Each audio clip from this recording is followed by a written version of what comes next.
घटस्फोट म्हटलं की सगळ्यांच्या भुवया उंचावतात. कधी त्यातल्या अटी तर कधी मेटेन्सची रक्कम.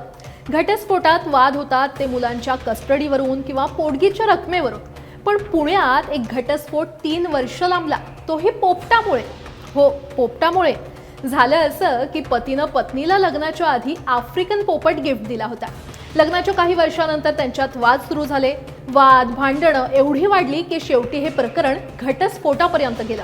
काउन्सिलिंगमध्ये लक्षात आलं की हे दोघेही सोबत राहणं अगदी कठीण. घटस्फोट द्यायला दोघेही तयार, पण अडलं होतं ते या पोपटावरून.